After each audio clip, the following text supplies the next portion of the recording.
नमस्कार, मी Nilima Kadam. Standard 7th, general science, the muscular system and digestive system in human beings. मानवी स्नायू व पचन संस्था.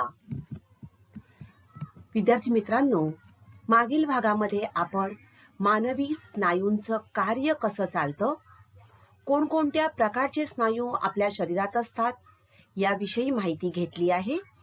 आज आपण पचन संस्था, या पचन संस्थेचे घटक आणि त्यांचं कार्य कसं चालतं ते जाणून घेणार आहोत. डायजेशन म्हणजेच अन्न पचन.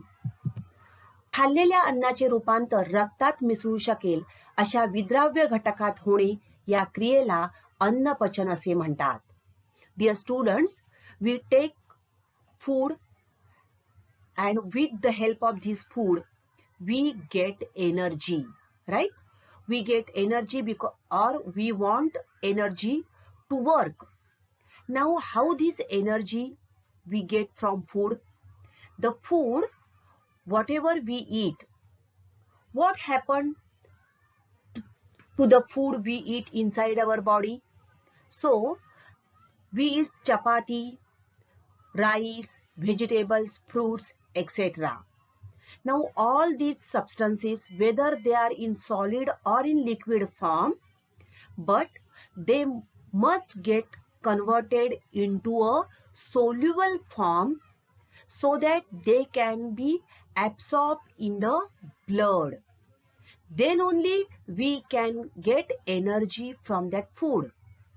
बघा, आपण जे अन्न खातो त्या अन्नाचं रूपांतर रक्तामध्ये मिसळू शकेल अशा विद्राव्य घटकात होणं आवश्यक असतं, तरच आपल्याला त्या अन्नापासून ऊर्जा मिळू शकते.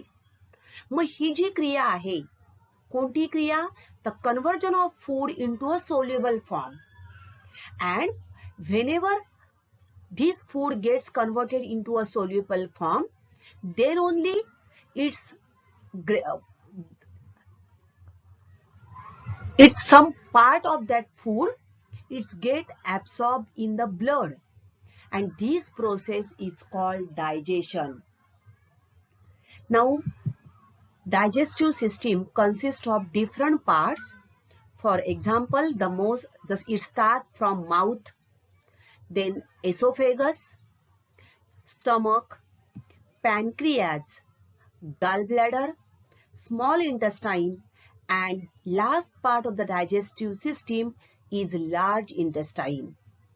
Okay, so the digestive system starts from mouth and ends at large intestine. Now this digestive system consists of alimentary canal and the digestive glands. Alimentary canal means Anna Nalika. This is alimentary canal, and different types of digestive glands. Now the total length of this alimentary canal is about 9 meters. Okay, so total this alimentary canal is about 9 meters, and the main parts are mouth, esophagus, stomach, small intestine, large intestine, rectum, and anus. Okay, we will see one by one. Now first of all, see here, mouth, then esophagus, this is stomach, the outer part of this intestine, this is the large intestine, and the inner part, this one is the small intestine. Okay, these are the main parts of our digestive system. Let's have a look. Now the digestive system starts from mouth, right? Begins with mouth, and this process of the digestion begins with the function of the teeth in our mouth. बरोबर. तर अन्नपचन जे आहे, ह्या अन्नपचनाची सुरुवात आपल्या तोंडामध्ये दातांपासून सुरू होते.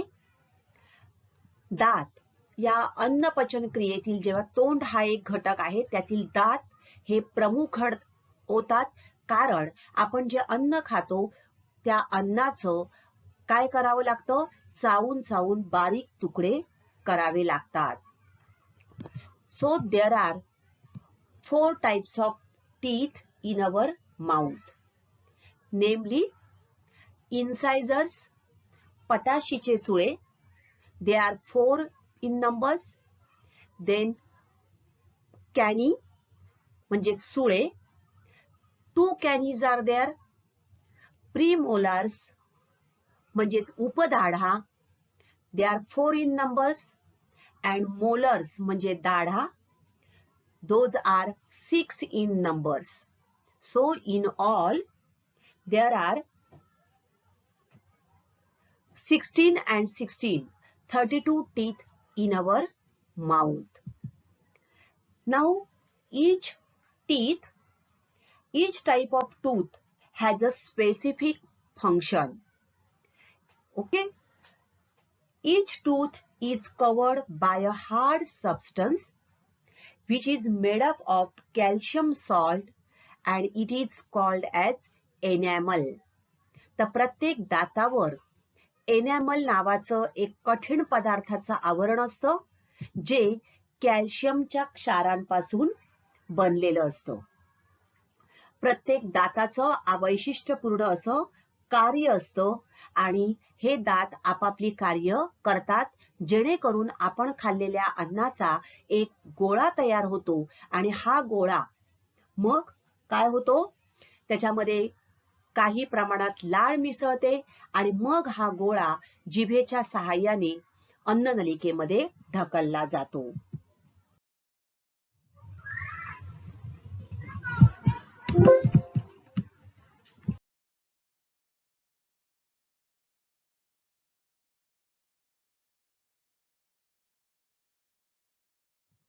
आपल्या तोंडामध्ये दातांबरोबरच जीभही असते.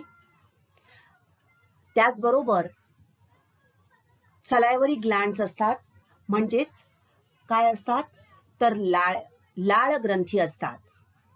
या लाळ ग्रंथीमधून स्त्रवणाऱ्या पाचक रसामुळे स्टार्च म्हणजेच पिष्टमय पदार्थांचं रूपांतर माल्टोज या शर्करेमध्ये होण्यास मदत होते. लाळेमध्ये टायलिन हा एक प्रकारचा पाचक रस असतो आणि या पाचक रसामुळे पिष्टमय पदार्थांचं रूपांतर शर्करामध्ये केलं जातं. So there are different types of salivary glands in our mouth.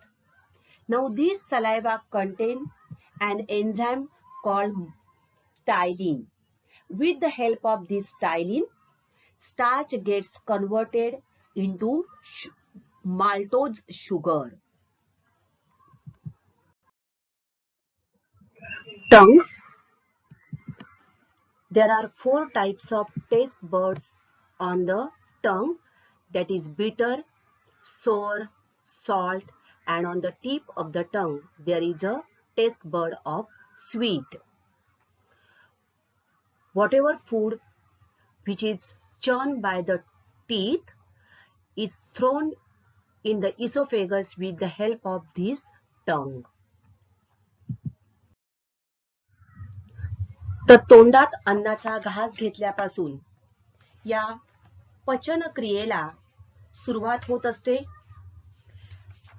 तोंडातील अन्न दाताने बारीक केले जाते आणि त्याच वेळेला अन्नामध्ये लाळ मिसळली जाते.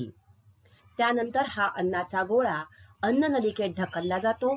याविषयी माहिती आपण पुढच्या भागात बघणार आहोत. Thank you.